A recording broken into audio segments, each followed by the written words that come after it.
पहलगाम में वो चुन चुन के मारा था, कहा गया था जाओ बता दो अपने आकाओं को, इस तरीके का उनका भाव था वो आतंकवादियों का। आधुनिक तकनीक के जरिए भी बहुत सारी चीजें तय होती हैं। तो मुझे लगता है कि हमारे लिए ये चुनौती हो सकती है कि उस तकनीक का हम कैसे बेहतर से बेहतर इस्तेमाल करके पाकिस्तान को परास्त कर सकते हैं। भारत हमेशा से लोकतांत्रिक धर्मनिरपेक्ष मूल्यों की वकालत करता रहा है और कर रहा है और करेगा।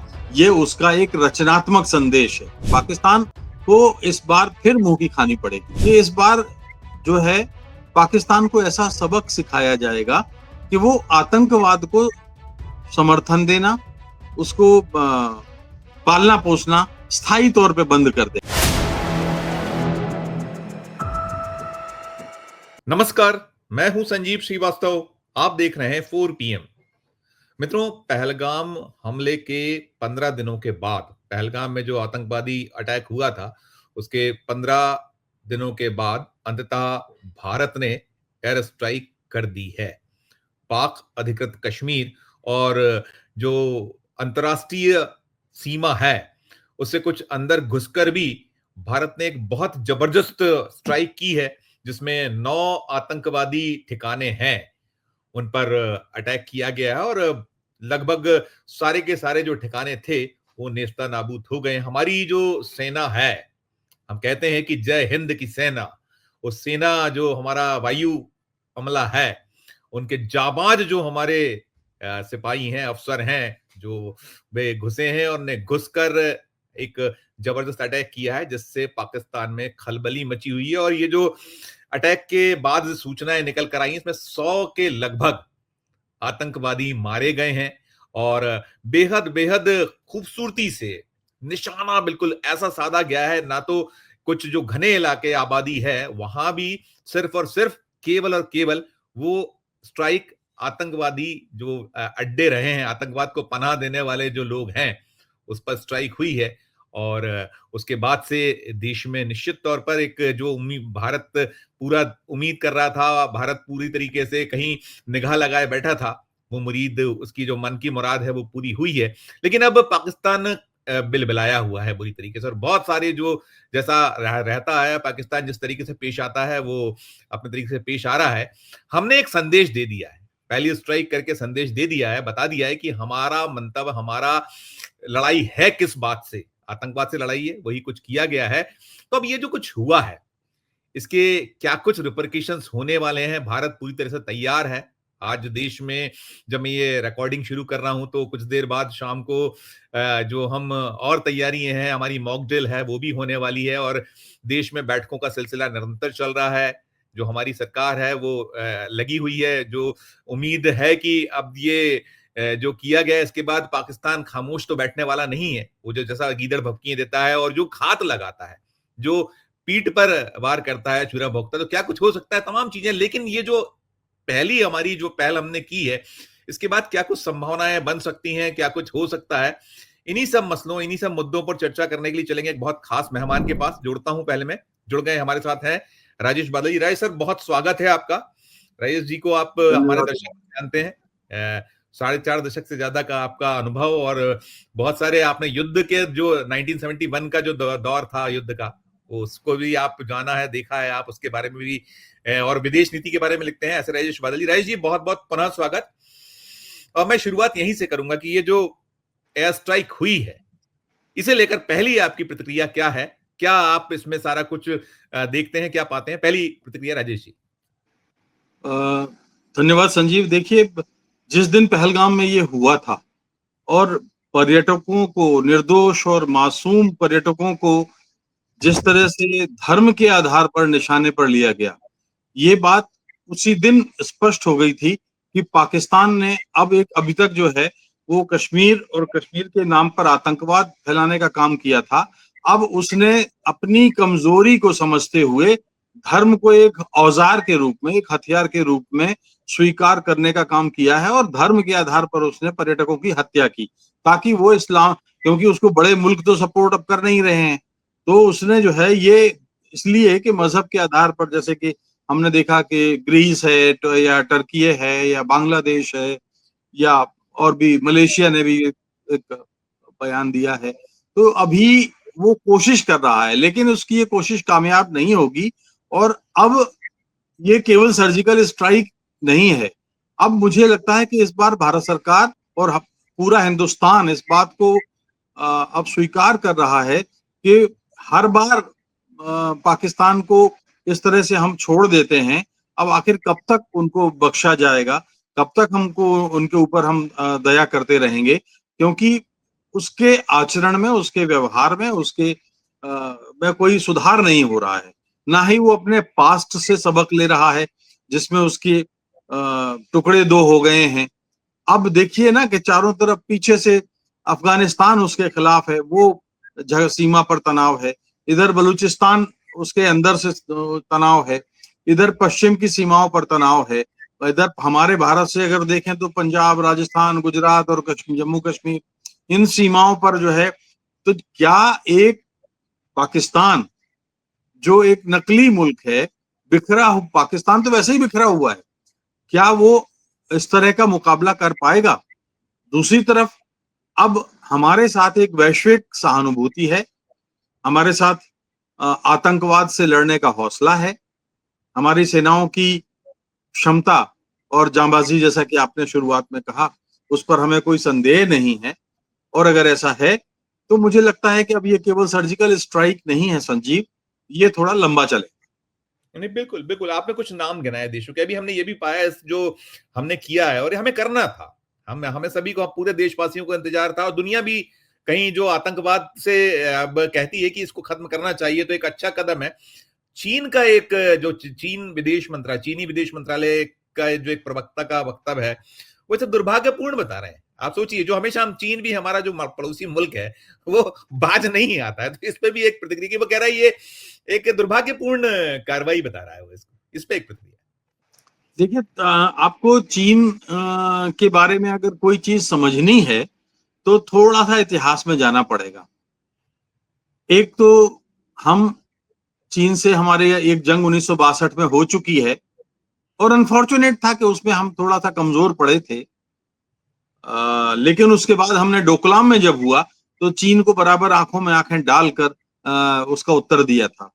तो चीन हमारा एक, चूंकि वो पाकिस्तान का स्थायी समर्थक है, तो हम चीन से तो कभी दोस्ती की उम्मीद कर ही नहीं सकते, एक चीज।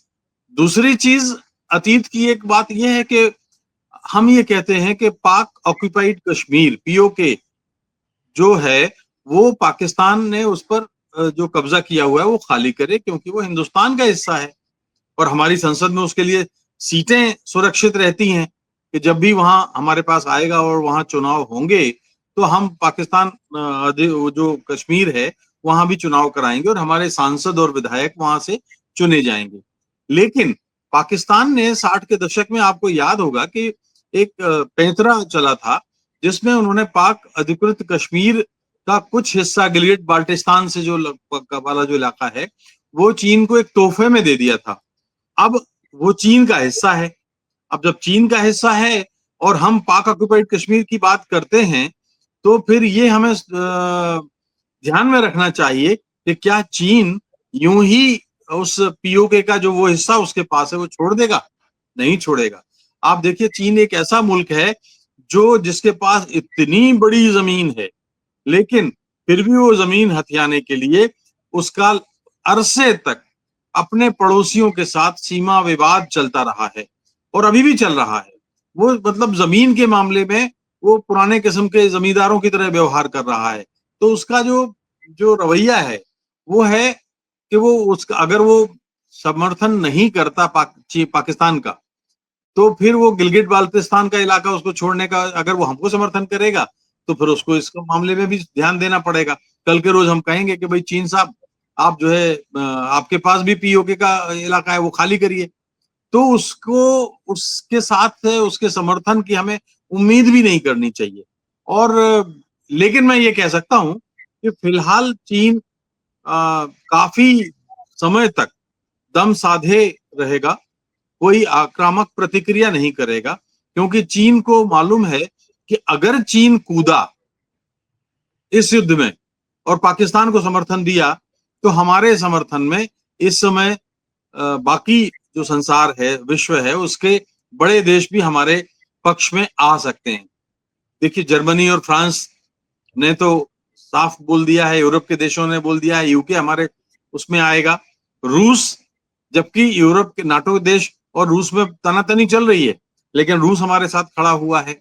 अमेरिका हमारे साथ काफी हद तक खड़ा हुआ है। और अगर चीन ने पाकिस्तान को खुला समर्थन दिया है, खुला समर्थन से मेरा मतलब ये है कि अगर कोई फौजी समर्थन दिया तो फिर ये देश हमको समर्थन करेंगे, ये आप मान के चलिए, क्योंकि चीन को एक अनंत काल तक लंबी छूट तो वो नहीं दे सकते। जी। बिल्कुल, बिल्कुल, बिल्कुल। रईस 1948 पाकिस्तान एक उसने मुंह की खाई थी। 1965, 1971, फिर 1999 कारगिल में भी हमने देख लिया। ये चीजें आप लगातार आज आप जो हमने करके दिया है आपको, हम देखिए वो सैन्य ठिकानों तक हमारे जांबाज जो वायुसेना के अफसर हैं पहुंच गए थे, उन्होंने वहां उसको बख्शा। सिर्फ और सिर्फ आतंकवादियों के जो लॉन्च पैड्स हैं उनको सिर्फ उड़ाया गया। सबक नहीं लेना चाहिए, अब आप उसको चेतना चाहिए। जिस तरीके से प्रतिक्रिया आ रही, क्या आपको कदम दिखता है? क्या वो बाज की, वो क्या कहते हैं ना कि नहीं आएगी बाज, वो एक थोड़ी खराब सी देखिए, कहावत है कि पूंछ जो होती है वो कितनी आप उंगली में डालिए वो तिरछी निकलती, वैसी स्थिति है, एक वो नहीं पाएगी। हम हमारे यहाँ एक कहावत है संजीव के, मूर्ख हृदय न चेत जो गुरु मिले विरंच सम। यानी एक मूर्ख आदमी कभी सुधर नहीं सकता, चाहे उसको ब्रह्मा के समान गुरु भी मिल जाए। तो 1948 से आपने जिक्र किया, अरे एक ऐसा मूर्ख देश, नकली देश, पागलपन की हद तक, मतलब जैसे अक्ल के साथ दुश्मनी है उसकी। अभी देखो कि पहलगाम में ये घटना घटी, और पहलगाम उसके बाद उनके रक्षा मंत्री कहते हैं कि हमने तो आतंकवाद को पाला पोसा है, जैसे कोई बहुत बड़ी अच्छी बात कर रहे हैं वो गर्व किससे साथ कहते हैं कि हाँ हमारे यहाँ ट्रेनिंग कैंप चले हैं, हमने 30 साल दशकों तक हमने आतंकवादियों को प्रश्रय दिया है। उससे पहले आप देखिए कि बिलावल भुट्टो कौन सी भाषा में बात कर रहे थे, वहां के खून बहेगा नदियों में। फिर वो भी कहते हैं कि जो है आतंकवादियों को संरक्षण दिया, हमारे यहाँ कैंप चले हैं। उससे पहले नवाज शरीफ साहब ने ये बोला था कि हमारे यहाँ कैंप चलते रहे हैं और हमारे ये पाकिस्तान के सबसे बड़े दुश्मन हैं, हमने जो है ये गलत कदम उठा लिया है, अब हम उसका खामियाजा उठा रहे हैं। आप देखो इमरान खान जो जेल में है इन दिनों, इमरान खान ने तो वॉशिंगटन में अमेरिका की पीस इंस्टीट्यूट में, शांति संस्थान में एक भाषण देते हुए कहा था कि हाँ पाकिस्तान ने से गलती हुई है, ब्लंडर हुई है कि उसने लंबे समय तक आतंकवाद को समर्थन दिया है। ओसामा बिन लादेन वहां मारा गया है, तो अब इसके बाद प्रत्यक्षम किम प्रमाणम, इसके बाद तो किसी प्रमाण की आवश्यकता है नहीं।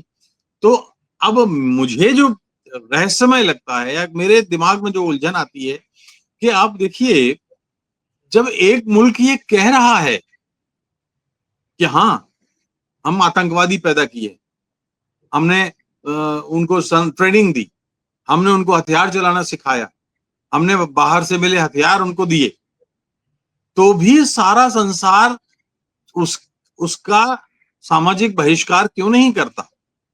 अभी भी इंटरनेशनल बिरादरी में देखिए, अभी परसों की बात है, परसों संयुक्त राष्ट्र सुरक्षा परिषद का, जिसका कि इन दिनों वो अस्थायी सदस्य है पाकिस्तान, बहुत गिड़गिड़ाया वहां पे, और वहां बैठक हुई, 15 देशों के रिप्रेजेंटेटिव उसमें थे।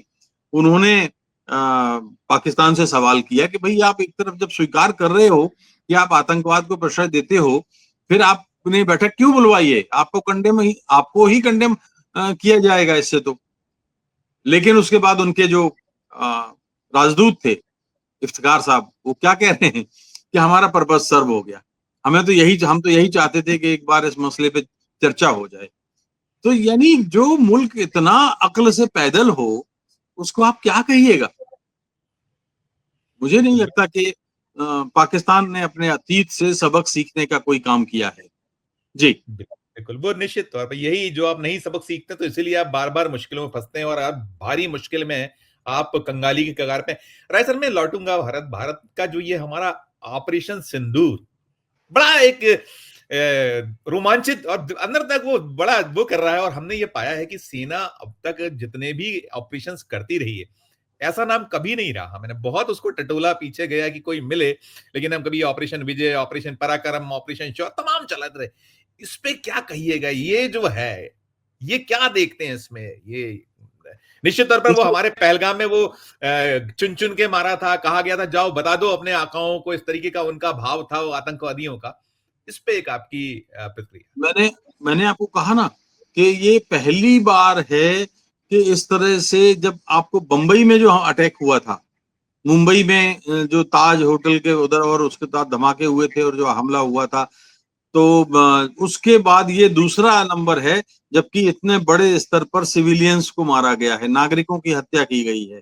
और मजहब के आधार पर सबसे मैं जो खतरनाक अंदेशा देख रहा हूं कि इसका अगर विस्तार रूप होगा तो मानवीय समूची मानवता के लिए बहुत ये एक तकलीफ दे त्रासदी होगी।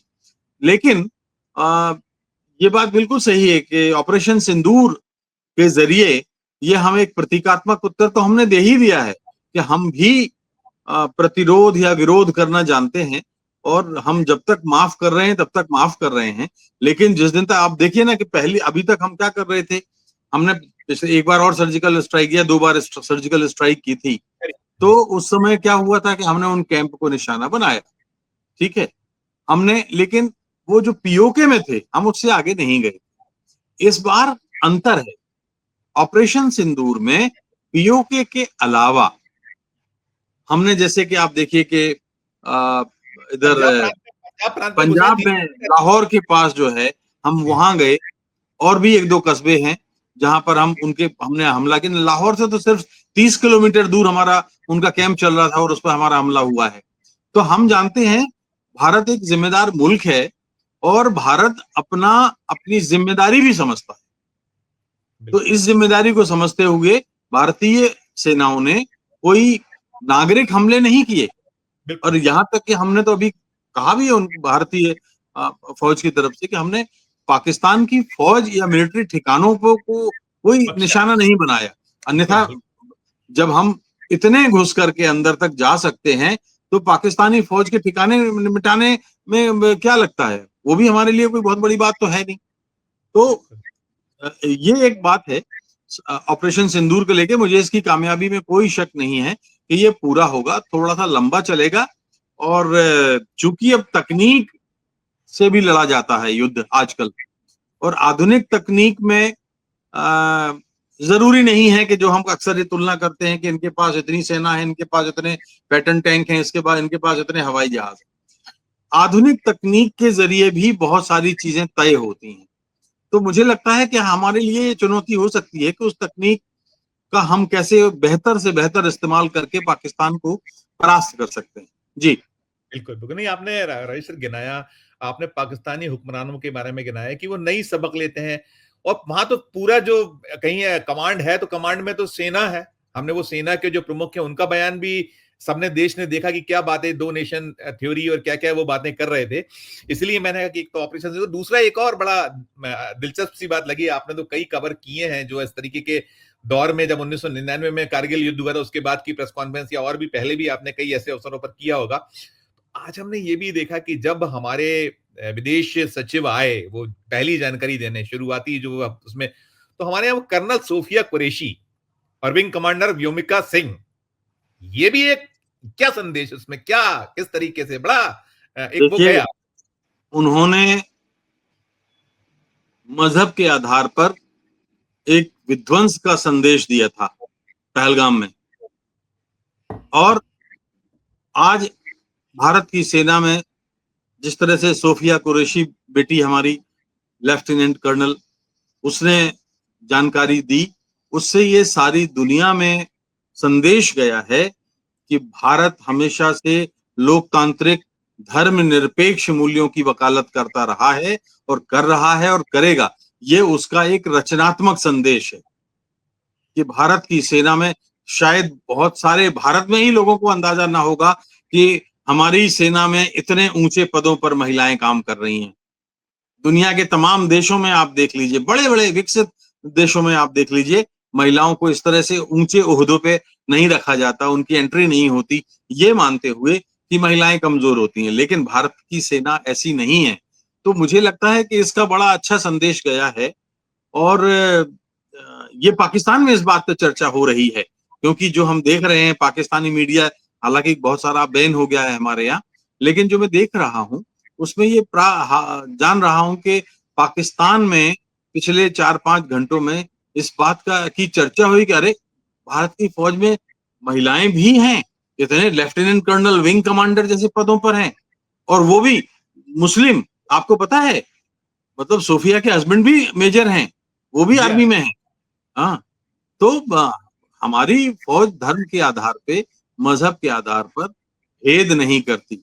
हमारी फौज भारत के हितों की रक्षा करना जानती है। इसलिए मैं कह रहा हूं कि पाकिस्तान को इस बार फिर मुंह की खानी पड़ेगी। जी। बिल्कुल, बिल्कुल। सारा देश इसी इंतजार में और यही चाहता है। या तो आप अब मान लीजिए अपनी गलती, और हमने ये देखा है कि हम जो बातें हमने कोई ऐसे ही दावे, ऐसे नहीं कि उनका जो पाकिस्तान की इंटर सर्विसेज पब्लिक रिलेशंस है, आईएसपीआर, उसके डायरेक्टर आए थे, हमने उसको भी देखा है, वहां प्रेस कॉन्फ्रेंस निकली थी, जो उसमें वो जो लेफ्टिनेंट जनरल अहमद शरीफ चौधरी, उन्होंने कहा है कि भारत ने 24 मिसाइलें दागी, और हम कुल जमा 20-25 मिनट में, एक 5 पे, मतलब बीती जो आज बुधवार का दिन है, मंगलवार और बुधवार की दरमियानी रात, हमने 20-25 मिनट में सारा कुछ कर दिया।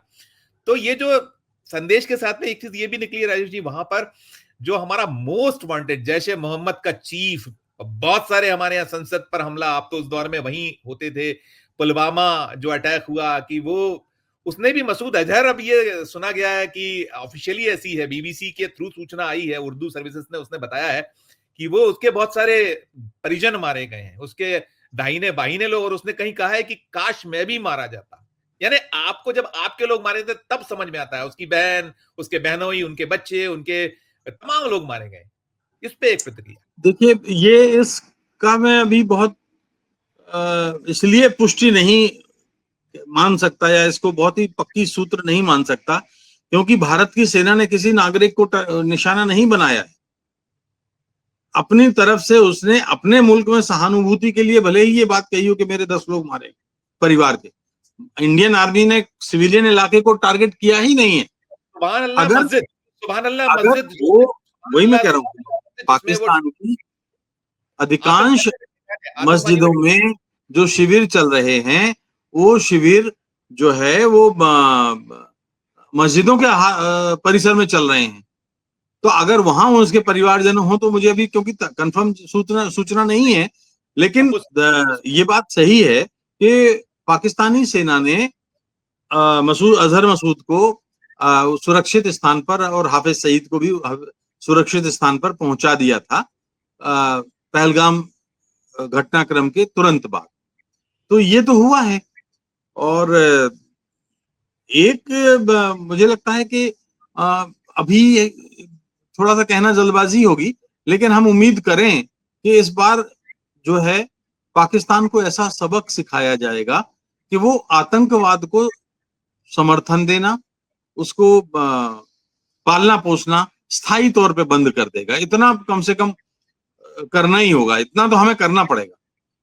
बिल्कुल, बिल्कुल। क्योंकि आतंक जीरो टॉलरेंस की जो नीति है, आज दुनिया के तमाम देश आतंकवाद को लेके अपना रहे हैं, और एक मुल्क है जो कहता है, क्या छाती ठोक के कहता है कि हाँ, हम आतंकवादियों को पालते पोसते हैं, तो फिर उसके प्रति रियायत क्यों होनी चाहिए। जी। बिल्कुल, बिल्कुल। वहाँ ये भी है कि लश्कर तैयबा का एक कमांडर है, हाफिज अब्दुल मलिक, वो मारा गया है, निकला है, जो 100 के लगभग आतंकवादी खत्म हुए हैं, जो ये सीख रहे थे या करने वाले जितने जो चीजें। इन सबके बीच में राजेश सर, आपने जैसे कहा कि सबक सिखाना चाहिए, क्या आगे स्वरूप दिखता है ये जो अभी चल रहा है, इसमें क्या कुछ हमको, क्या हम वैसे तो पूरी तरीके से तैयार भी हैं और अलर्ट भी हैं, हमने बहुत सारे घात प्रतिघात ये जो है देखे हैं, तो अभी और क्या अलर्टनेस आप देखिए, अगर एक इससे जुड़ा हुआ एक विषय है जिसपे जो गीदड़ भभकी पाकिस्तान देता है, वो परमाणु बम की देता है। जी हाँ, जी हाँ। देखिए, 1945 में जब हिरोशिमा और नागासाकी पर अमेरिका ने परमाणु बम फेंका, उसके बाद से अमेरिका कितना बड़ा खलनायक बन गया था, ये समूची मानवता के खिलाफ माना गया था। भारत के पास परमाणु बम हैं, भारत के पास परमाणु बम बनाने की क्षमता है, लेकिन भारत ने हमेशा ये बात कही है कि हम शांति पूर्वक उसके शांति वाले के उद्देश्यों के लिए हम उस ऊर्जा का, परमाणु ऊर्जा का रचनात्मक इस्तेमाल करेंगे। लेकिन आप देखो, पुलवामा हुआ तो, पहलगाम हुआ तो, उड़ी में जब हमला हुआ तो, पठानकोट पर जब तनाव बढ़ा, तो पाकिस्तान हमेशा कहता है कि हमने परमाणु बम कोई सजाने के लिए नहीं रख छोड़े। जी हाँ। अरे मैं ये कहता हूं कि एक परमाणु बम आप फेंकोगे तो भारत ने अपने परमाणु बम काहे के लिए रखे हैं? कोई उसका अचार डालने के लिए रखे हैं क्या? एक बात। दूसरी चीज, परमाणु बम कोई शहर और उसकी सीमा पे नहीं होता। आप गिराएंगे, और इसकी क्या गारंटी है कि आपने अगर कश्मीर में गिराया, पंजाब में गिराया, या गुजरात में गिराया, या आपने राजस्थान में गिराया, तो आपकी अपनी आबादी उससे हर्ट नहीं होगी। और जो आबादी यहां मरेगी उनमें बहुसंख्यक भी होंगे, अल्पसंख्यक होंगे, दोनों होंगे, तो आपके धर्म का मामला कहां गया फिर? तीसरी चीज, आपने उसके बाद की कल्पना की है कि जिस दिन आप परमाणु बम गिरा देंगे, उस दिन आप जंग बियाबान में, सुनसान में भटक रहे होंगे, अकेले रेगिस्तान में खड़े होंगे, आपके साथ आपको पानी पिलाने वाला कोई देश नहीं होगा। परमाणु बम का जो है, वो परमाणु बम का इस्तेमाल करना जो अपने आप को आइसोलेट करने का, अपने आप को अकेला करने का एक न्योता देना है। परमाणु बम इस्तेमाल करके ना तो वो चीन का समर्थन हासिल कर पाएगा, ना वो किसी अन्य देश का समर्थन हासिल कर पाएगा। परमाणु बम की धमकी वो बड़े ही ऐसे देते हैं कि जैसे कि कोई बहुत, मेरे पास भी एक चाकू रखी है, चला दूंगा। ये गाल बजाने वाला है। कभी इस्तेमाल, जिस दिन इस्तेमाल करेंगे उस दिन ये मर जाएंगे। यानी ये परमाणु बम का असर भले ही भारत के ऊपर हो, लेकिन उसका असली मौत तो पाकिस्तान की होगी। आप देख लीजिएगा, अभी इसे अभी क्या कभी नहीं यूज करेंगे वो। अभी क्या वो कम मरा हुआ है? उसके जो हालात हैं, उसकी जो स्थितियां हैं, वो स्थिति जिस राह पर, जिस जगह पर खड़ा हुआ है, तो वहां क्या है? राय सर, आखिरी सवाल मैं आपसे करूंगा, इसमें अब आप क्या देखते हैं अंतर्राष्ट्रीय स्तर पर? क्या कुछ अब संभावना है? जैसे मैंने कहा, कुछ है जो जिन मुल्कों के अपने हित जुड़े हुए हैं, उसमें चीन भी शामिल है, लेकिन ओवरऑल हम पूरे दुनिया के निगाह नजर से देखें, हमने बहुत संयमित तरीके से, अभी हमने सिर्फ और सिर्फ आतंकवादी ठिकानों पर अपना एक पहला वार किया है, और हम कहां तक जा सकते हैं, कितनी हम में ताकत है, छुपी हुई नहीं है। दुनिया जानती है कि भारत आज बहुत शक्तिशाली मुल्क है, सैन्य क्षमता, उसकी सैन्य शक्ति, तमाम सब देख रहे हैं। तो ऐसे में क्या अब आप पा रहे हैं, देख रहे हैं, क्या संभावनाएं देखते हैं? देखिए, पहले तो पाकिस्तान के अंदर आतंकवादी ठिकानों और उसके इरादों को नेस्तनाबूद करना भारत की पहली प्राथमिकता है। दूसरी बात, दुनिया को बताना होगा कि भारत, पाकिस्तान में भले ही अल्पसंख्यक सुरक्षित नहीं है, लेकिन भारत में उनको पूरी सुरक्षा है, और उनका पूरा विश्वास भारत की लोकतांत्रिक धर्मनिरपेक्ष छवि में है। ये बहुत बड़ी बात है। तीसरी बात यह है कि जो आप कह रहे हैं कि आने वाले दिनों में अंतर्राष्ट्रीय स्तर पर इसका क्या स्वरूप होगा। देखिए, इस समय करीब करीब 80 से 90% आबादी या देश भारत के साथ हैं, क्योंकि कोई भी धर्म के आधार पर आतंकवाद का सामना क्यों करे, मानवता के खिलाफ है। तो इसलिए मुझे लगता है कि पहले तो भारत सबसे पहले पाकिस्तान से उस आधार पर निपटेगा। और दूसरी बात, फिर उसके बाद कश्मीर का मामला है, जो कश्मीर उसने कब्जा किया हुआ है, और वो 1947-48 से जो हमारे लिए सिरदर्द बना हुआ है, उस समस्या से निजात पानी होगी। लेकिन ये आसान नहीं है, मैं ये आपको बता देता हूं।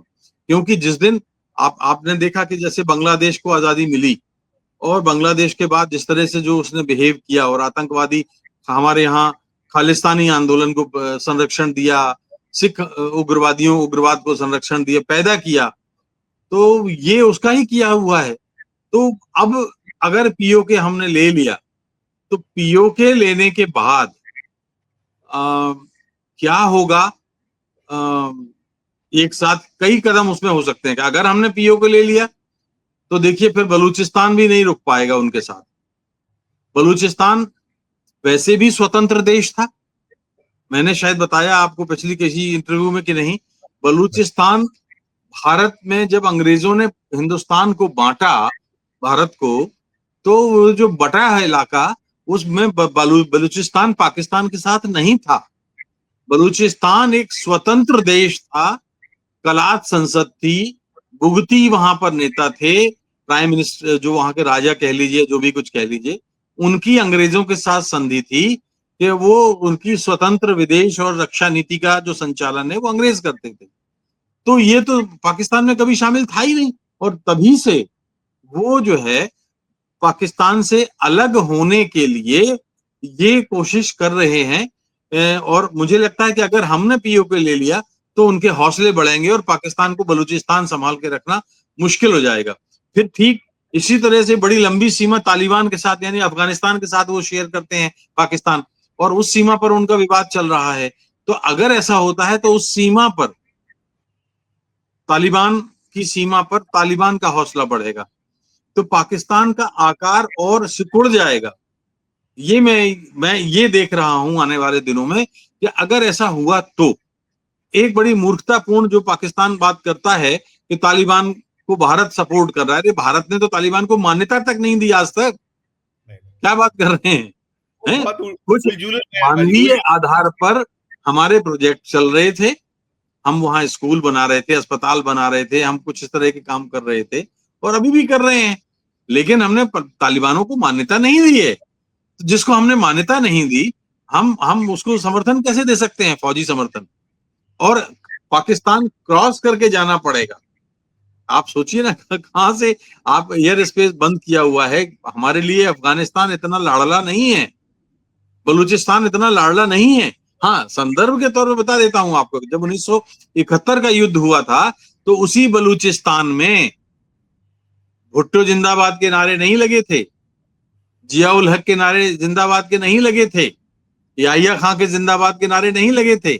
उस समय वहां बलूचिस्तान में नारे लगे थे, जुलूस निकले थे, इंदिरा गांधी जिंदाबाद, जनरल मानेक शाह जिंदाबाद, और हमको भी मुक्ति दिलाइए। ये खबरें हैं, मैं मतलब तथ्यों के आधार पर बात कर रहा हूं।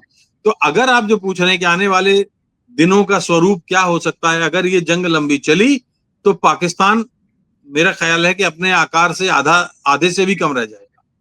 जी बिल्कुल, बिल्कुल नहीं, राजेश जी बिल्कुल ठीक कह रहे हैं। वो नहीं जो इतिहास से सबक सीखते हैं, नहीं वो जो स्थितियाँ होती हैं जो आपके सामने, उससे नहीं आप अपने आप को अपडेट होते, नहीं सुधरते, तो फिर खामियाज़ा तो बहुत सारा भुगतना पड़ सकता है। आपने जो ये पूरा का पूरा बिल्कुल आरंभिक है, अभी तो कुछ ही घंटे हुए हैं, तो कुछ घंटे बाद हम अब आपसे वाबस्ता मिले हुए हैं, आपके साथ बैठे हैं और हम यही चाह रहे थे कि हमारे दर्शकों तक जाए कि क्या-क्या चीज़ें, किस-किस तरह के रिपरकशंस हो सकते हैं।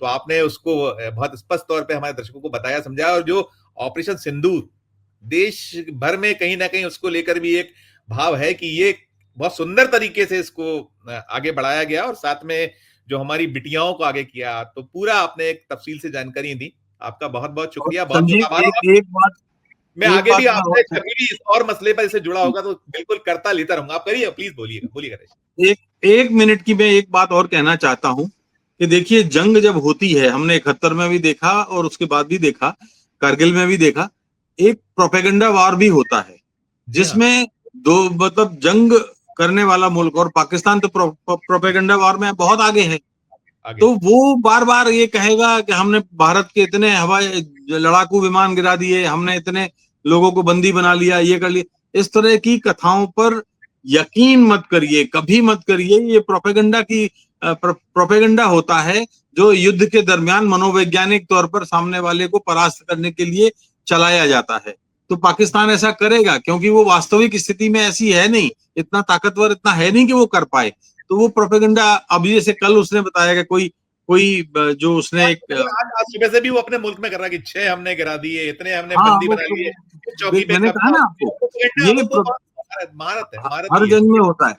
तो जो भारत की सेना कह रही है, मेरा सभी दर्शकों से और सभी उन लोगों से अपील है जो इस बारे में जानकारी पाना चाहते हैं कि जो भारतीय सेना, भारत सरकार या जो भारतीय रक्षा विभाग या मंत्रालय या स्पोक्स पर्सन जो कहते हैं, उसी पर भरोसा करें, अन्य सूत्रों पर कोई भरोसा ना करें, चाहे वो मीडिया हो, चाहे कुछ भी हो, क्योंकि ये प्रोपेगेंडा वार का शिकार हो जाते हैं।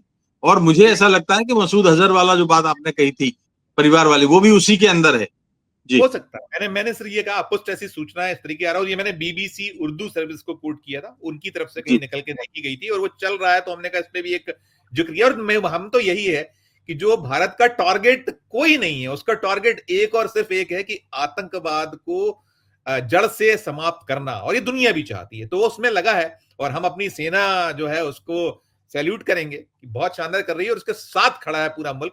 राजेश जी, पुनः आपका धन्यवाद, पुनः आभार, बहुत बहुत धन्यवाद। मित्रों, ये थे राजेश बादल साहब, जो मैंने जैसे कहा कि अब तक की जो स्थितियां हैं, हालात हैं, आधी रात को मंगलवार और बुधवार की दरमियानी रात जो एक हमला बोला गया है, और हमला आतंकवादी जो लॉन्च पैड्स हैं उसको निशाना बनाया गया है। सबक के तौर पर पाकिस्तान को लेना चाहिए, लेकिन पाकिस्तान अभी नहीं और इतनी जल्दी सुधर भी नहीं सकता। वो जैसा राजेश जी ने कहा कि नहीं सुधरे तो फिर और सिकुड़ जाएगा। पूरी आपने चर्चा सुनी। चर्चा को लेकर आपकी अपनी जो राय हो हमारे इस वीडियो के कमेंट बॉक्स में जाकर प्रकट कीजिएगा। अच्छी लगे चर्चा तो चैनल को लाइक कीजिएगा, सब्सक्राइब कीजिएगा, ज्वाइन का बटन दबाइएगा तो और हमारी हौसला अफजाई होगी। प्यार और स्नेह बना रखिए और देखते रहिए 4 PM। धन्यवाद, नमस्कार।